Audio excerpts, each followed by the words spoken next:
most about this late leader of the Catholic Church was not his religious standing, but how he lived his life. After reading a few books on John Paul II, I had an almost 2-hour discussion with Father Mark Martinez, a Catholic priest and hospital chaplain for the LA County USC Medical Center. We discussed many positive issues about the Catholic-Jewish relations and John Paul II's legacy. But I also asked some difficult questions, and Father Mark was great in answering everything I asked him. I asked him how the Jews ended up being blamed for Jesus' death. Father Mark made it clear that there was nothing in the religion or the text that said Jews and Catholics should not get along. It was a gross misinterpretation of the gospel by people a long time ago that blamed the Jews. And certain people in power had let that opinion stand for a long time for political purposes. Father Mark told me that Jesus believed he was tragically predestined, like the prophets of old, that he was surely going to be persecuted and killed, and that Jesus accepted that destiny. I thought about that for a second, and I asked Father Mark if Jesus was a fatalist in regard to what was going to happen to him. And Father Mark said that was a valid interpretation. It was very brave of John Paul II to go against centuries of blame and make it clear that the Jews were not only innocent, but better than that. Jews were the elder brothers to the Catholics, and without Judaism, Catholicism would never have developed as it did. The future Pope John Paul II was born Karol Wojtyla in Poland in a mixed Catholic and Jewish town. His childhood nickname was Lolek. His loving parents despised anti-Semitism and taught him to accept and embrace non-Catholics.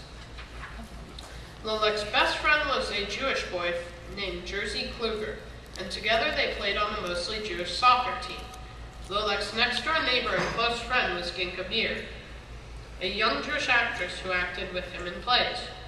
When the Nazis took over Poland, Lolek's friends had to run away or perish.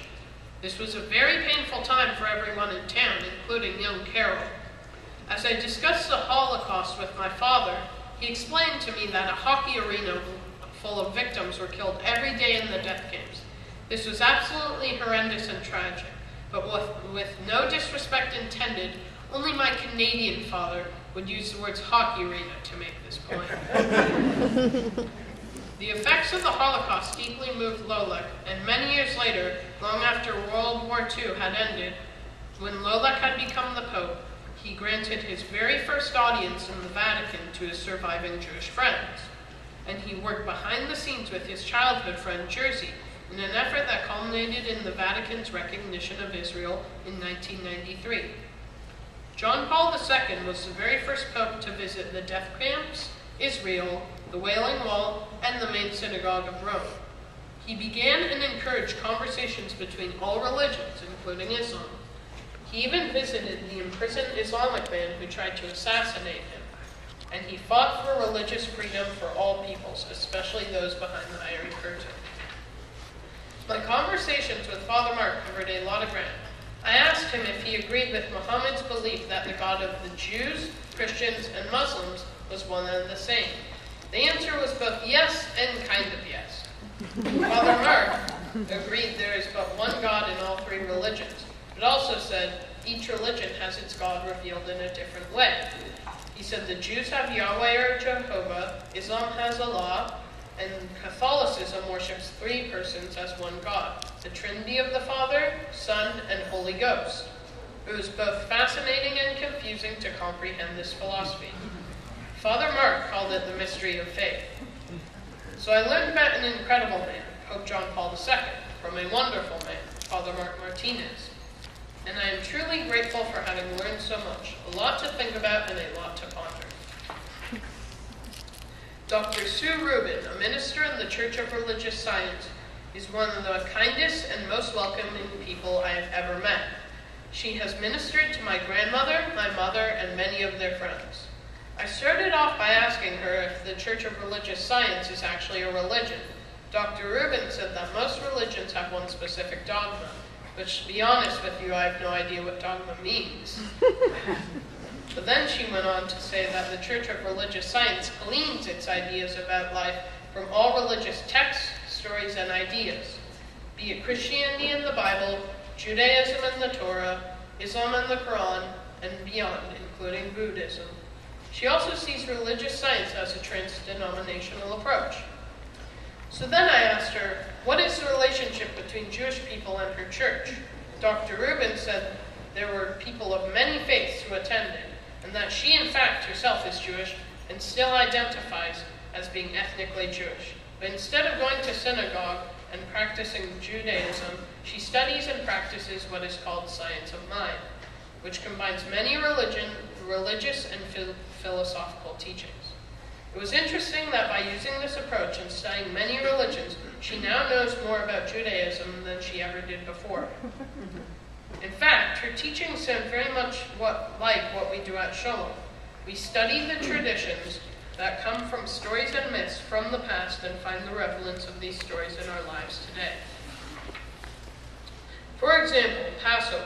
Dr. Rubin looks at the deeper metaphysical thinking behind Passover and what it ultimately means, be it freedom from the Jewish people in the Exodus from Egypt or freedom from our own negative thinking, freedom emotionally, mentally, and spiritually to experience new ideas and keep growing, which is something that all of us can relate to and strive for. In Shalom, we might talk about the freedom of day laborers or political prisoners, but the key thing is I can really see how Dr. Rubin so beautifully integrates her Jewish roots with her present-day teachings. By the way, she also includes stories and lessons from Native American beliefs, Hinduism, and really all spiritual teachings that she is inspired by. But ultimately, what I related to was that in Science of Mind, a person looks inside themselves for many of the answers, that while they accept the guidance of the community, they are not prisoners of any rigid thinking. Science of Mind says that what is going on inside us, our inner world, the thoughts and feelings we carry around us, are reflected back in our outer world. If we want to change our outer world, we have to look inside ourselves and see what we can change in our mind and emotions to encourage different results in our outer world. So for example, angry people consumed by negative thoughts and fear see a world that reflects their inner feelings, a world filled with negativity, frightening things, and anger, while people who focus on positive ideas and viewpoints see a world filled with possibilities and solutions. I would like to end my presentation today with the answer to a question that Dr. Rubin asked me. Why was I interested in this subject, the relationship between Jewish people and other religions? I thought for a moment and got it down to one word: curiosity. I think curiosity is a key part of organized religion, the search for the answers to life. And one of the things I've been asking is whether religious, secular, atheist, believer, whatever, are we open to curiosity, and where does that take us? And so the ultimate question is, where are the answers? And for me, the answers are everywhere, all around us, even when I go swimming. Just in talking to my fellow swimmers, I have learned about so many things.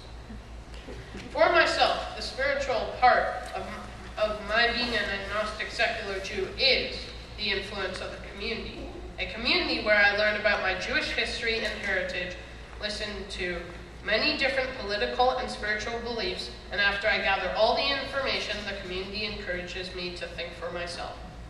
You find your own path once you've grown up, and today as part of that process for myself, I think the time comes to get away from our influences, maybe while we're alone or on a vacation, and take the time to be by ourselves and think about all our issues. The answer has to be somewhere in me.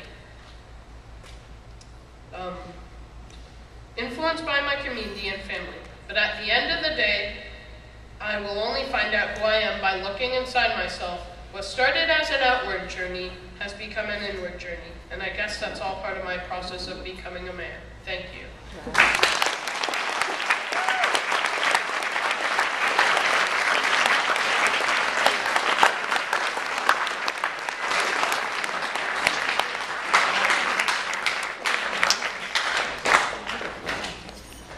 I would like to thank my mom, dad, and grandma for everything they've done to make this wonderful day a reality. I would like to thank everyone here for coming, especially the out-of-towners. My grandpa Richard from Redlands, California. My Auntie Ada and Uncle Abby from Toronto. My my cousins Jordan and Elliot, also from the Great White North, and everyone who came from over the hill. We know you consider this out of town.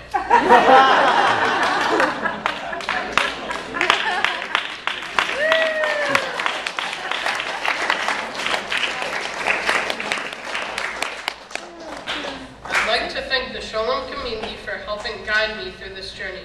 I'd like to give a special thanks to my Wegweiser, Lawrence Browdy,